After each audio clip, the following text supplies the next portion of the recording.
ბათუმის მთავარი მოვლენებით 2 ივნისს ბათუმში ახალ საფეხბურთო სტადიონზე საქართველოს ახალგაზრდული ოლიმპიური ფესტივალი გაიხსნა.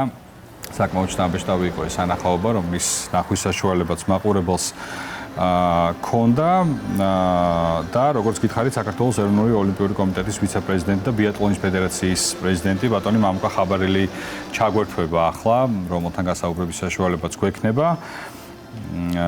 ბატონო მამუკა, თუ გესმით ჩვენი ხმა შუადღემშვიდობის დიახ, მესმის. მოგესალმებით პირველ რიგში, მართლაც შთამბეჭდავი იყო გახსნით ღონისძიება, თითოეულმა ჩვენმა მაყურებელმა ნახა, დიდ ეკრანზე ამონათ და უწმიდეს და უნეტარესის ილია მეორის გამოსახულება, ფონად გაისმა სიმღერა საქართველოს მიყვარხარ და კიდევ უფრო ემოციური გახდა ეს დღე სრულიად საქართველოსთვის. როგორი იყო სამზადისი და რამდენად გაამართლა სტარტმა მოლოდინი, რომელიც თქვენ გქონდათ? ძალიან მნიშვნელოვანი ღონისძიება ტარდება, ბათუმი მასპინძლობს უმნიშვნელოვანი უპრეცედენტო ღონისძიება, სადაც მთელი საქართველოს გაერთიანდა.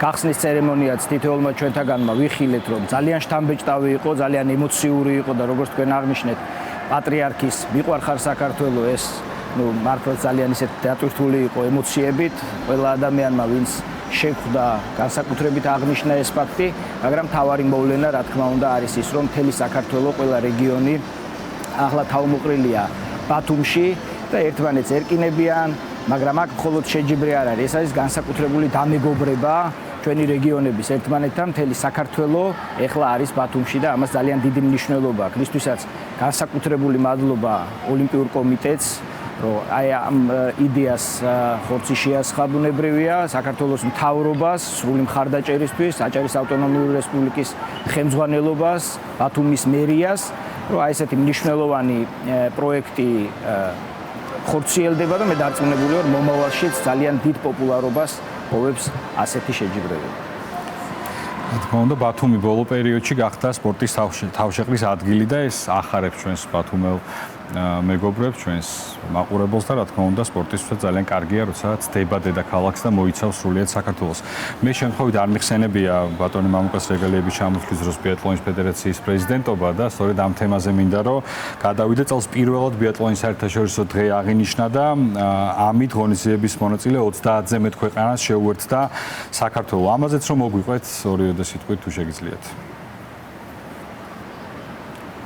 სიამოვნებით დავიწყებ იმით, რომ 26 მაისს ჩვენ ბიატლონის ფედერაციის წარმომადგენლები ვესტუმრეთ საერთაშორისო ბიატლონის კავშირის პრეზიდენტს, განვითარების სამსახურის ხელმძღვანელს, გენერალურ მდივანს. ძალიან საინტერესო შეხვედრა გაიმართა ჩვენ შორის და ბუნებრივია ვისაუბრეთ საქართველოში ბიატლონის განვითარებაზე და ის საჩვენებელი ღონისძიება ბიატლონის საერთაშორისო დღე, რომელსაც ბაკურიანმა უმასპინძლა უკვე 31 მაისს, ეს იყო ერთგვარი საწყისი, ნაბიჯი ამ სპორტის განვითარების დასაწყისის.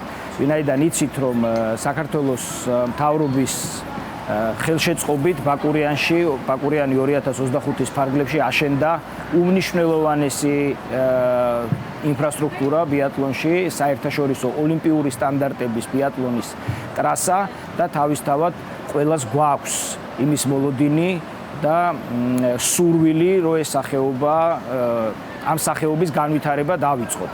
და ამას უკვე რა თქმა უნდა გამოხმაურება მოყვა საერთაშორისო ასპარეზზეც, მივიღეთ ძალიან დიდი დადებითი მადლობის წერილი საერთაშორისო ბიატლონის კავშირისგან, რომ ჩვენ ჩავერთეთ უკვე ამ პროცესში, როგორც თქვენ აღნიშნეთ, 30 ქვეყანას შეუერთდით, რომლებიც აღნიშნავენ ბიატლონის საერთაშორისო დღეს. მინდა გითხრათ, რომ ბიატლონი არის ერთ-ერთი ულამაზესი და პოპულარული სპორტის სახეობა მთელ მსოფლიოში და მე დარწმუნებული ვარ, ქართველი სპორტსმენები თავის ღირსეულ ადგილს დაიკავებენ ამ სპორტის სახეობაში და მე დარწმუნებული ვარ, ბევრ ახალგაზრდა სპორტსმენს, ახალგაზრდა თაობის წარმომადგენელს ჩავაბავთ ამ ჯანსაღი ცხოვრების წესში.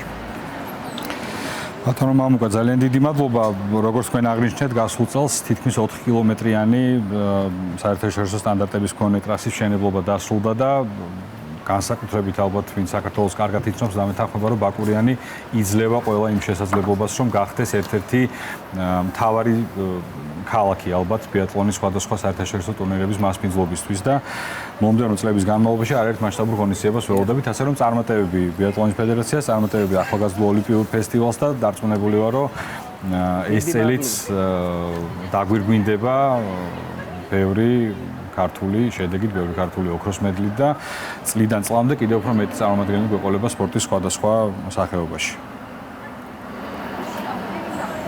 დიახ, დარწმუნებული ვარ მეც რომ ჩვენ შევძლებთ და დავიწყებთ ბიატლონის განვითარებით ზამთრის სპორტი ვითარდება ჩვენს ქვეყანაში და ძალიან მნიშვნელოვანია რომ ახალი სახეობებიც შემოემატოს ქართულ ზამთრის სპორტს. წარმატებებს გისურვებთ კიდევ ერთხელ.